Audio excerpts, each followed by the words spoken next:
Welcome to this Masterclass Explainer. I am your master coach, and today we are cracking the code on a topic where candidates consistently, and I mean almost inevitably, leave easy marks on the table. Cambridge AS&A level accounting, specifically sources of finance for business entities. Okay, let's dive straight into this high-stakes reality.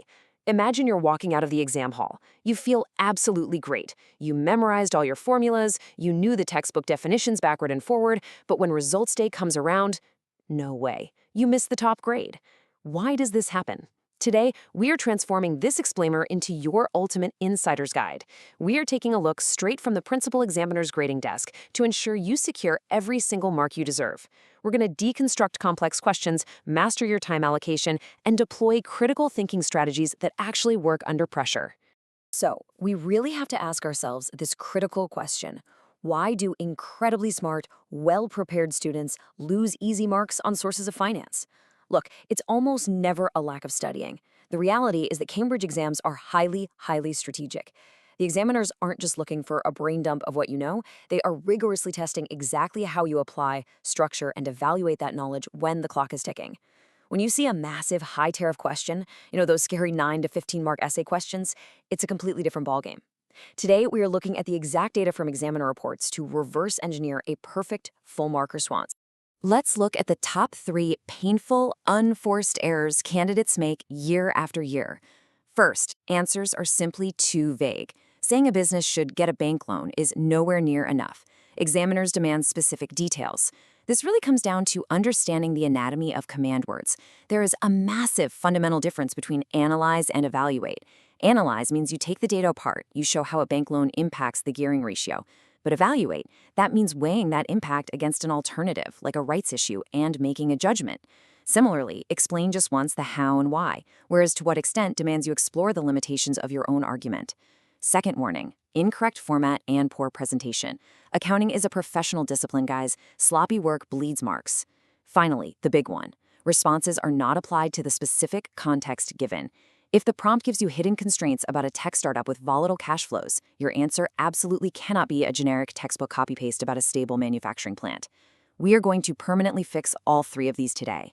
So, here is our structured roadmap for today's explainer. We'll be moving through 1. Core principles, 2. Technical methodology, 3. Evaluation and examiner insights, and finally, 4. Exam strategy. Section 1. Core principles. Subtitle, Mastering the Cognitive Domains.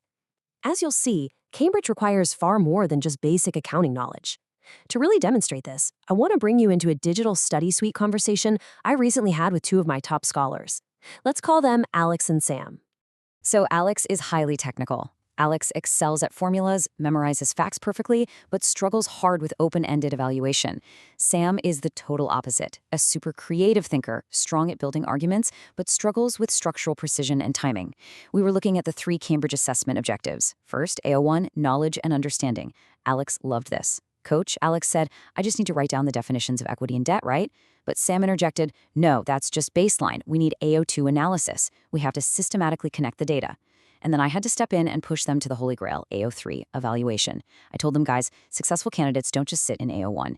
You have to debate the layout. Alex was pushing for a purely factual bullet point approach, terrified of saying the wrong thing. Sam was arguing for a broader conceptual essay. I had to intervene. I said, Alex, your facts are the foundation, but Sam is right about the broader perspective. However, Sam, your perspective means nothing if it lacks Alex's structural precision. To unlock the top-tier marking bands, you must synthesize both.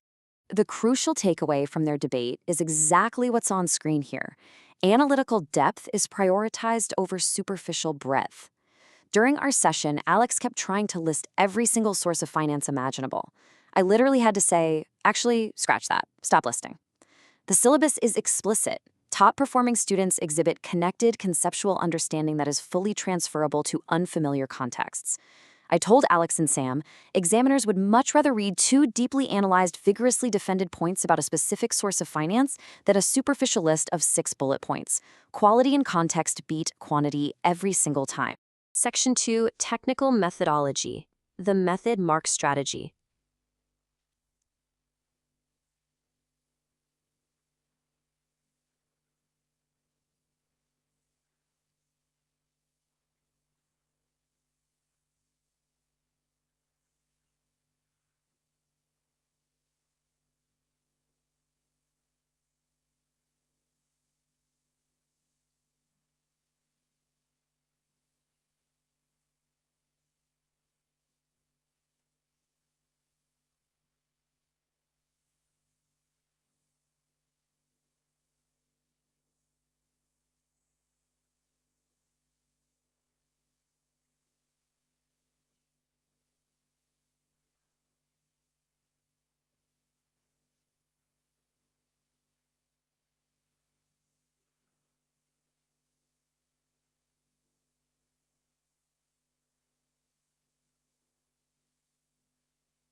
Okay, it's time to shift our focus from what you know to exactly how you show your work on the page.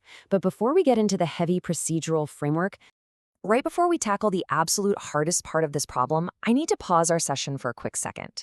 If you are serious about crushing your Cambridge exams and you want to master these high-level cognitive strategies, you need to subscribe to the channel Ace the Exam's IGCSE O and A levels. That's at acetheexam_IGCSE.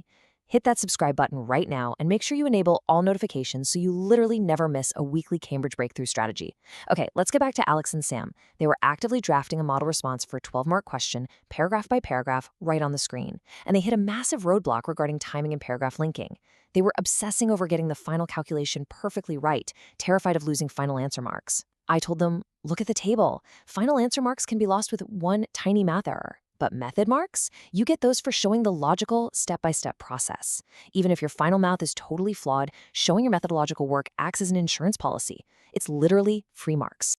To get them unstuck, I used a picture-in-picture feature on our smartboard to pause their session, and I walked them through this exact 6-step sequence. I told them, first, deconstruct the question. What are the hidden constraints? Second, extract only the relevant data. Third, select your analytical framework. Fourth, execute with clear notation. Fifth, verify the results. And sixth, present it properly. Their draft paragraph was messy. Alex had written, the company should get a loan because it's cheaper than shares. The math shows 5% is less than 8%. I stopped them. I said, let's rewrite this flawed section out loud right now. We transitioned it to, deconstructing the prompt reveals the business requires long-term capital but wishes to retain control. Therefore, extracting the relevant cost of capital data, debt financing via debenture at 5% is significantly more efficient than diluting equity with an 8% dividend expectation. Executing this framework shows a minimal impact on gearing, verifying that the risk remains within acceptable industry parameters. Boom, a flawless full-mark response. Now let's talk about step 6 in a bit more detail. Why did that rewritten paragraph sound so much better? Because practical application in counting develops professional skills, and presentation follows strict conventions, proper headings, correct terminology, appropriate formats, and clear annotation. Sam is incredibly creative, but often writes answers like a stream of consciousness diary entry. I told Sam, if you calculate a beautifully accurate retained earnings figure, but present it in a messy, unlabeled block of text, the examiner literally cannot award you full professional marks. You have to treat the exam paper like a formal report to a real-world board of directors. Section 3, Evaluation and Examiner Insights, Cracking Evaluative Thinking. This is where things get really intense. This is the highest tariff challenge of the entire exam, the exact spot where you secure that A star. Let's move into our interactive pause and practice visual workshop. I'm bringing up a complex text excerpt on our interactive holographic smartboard right now. Imagine a 60-second countdown timer appearing in the corner of your screen. Go. Look at this direct warning from the principal examiner reports. Terminology confusion. Candidates constantly mix up terms like liquidity and profitability or debt and equity in extended writing. The data analysis here shows that when students are stressed, they use words interchangeably. So, time's up. What's the golden rule we extract from this? Always, always define your terms explicitly before you use them to build your argument. If you're going to argue that a business has a liquidity problem, start by saying, liquidity, the firm's ability to meet its short-term obligations, is currently constrained because. Never assume the examiner knows what you mean. You have to prove to them that you possess absolute technical mastery. Welcome to Scene 2 of our workshop, Spot the Flaw. I'm displaying a poorly written student answer on the board. It says, a bank loan charges interest every year. Equity does not charge interest, so equity is better. Can you spot the 3 errors? First, it's purely descriptive. It just states basic facts without critical thought. Second, it doesn't question assumptions. Is equity actually free? No, shareholders expect dividends. Third, it doesn't justify the decision with any specific evidence. To cross the bridge from descriptive to evaluative, you must consider different perspectives. An evaluative answer looks like this. While a bank loan introduces fixed interest charges, increasing the firm's financial risk, this is highly suitable given their strong current ratio of 2-to-1 and predictable cash flows. This makes debt financing strategically preferable to permanently diluting ownership through equity. Do you see how we are highlighting and annotating the correct path here? We are actively avoiding the exact trap set by examiners. When you are evaluating sources of finance, you essentially have to perform a comparative analysis. And the mechanics of this are heavily reliant on your vocabulary. You have to explicitly identify both similarities and differences using comparative analysis connectives. Think words like conversely, whereas, or similarly. When comparing a rights issue to a debenture, don't just talk about them in isolation. Extract evidence from the tables to highlight shared traits. Maybe they both raise the exact same quantum of capital. But then pivot.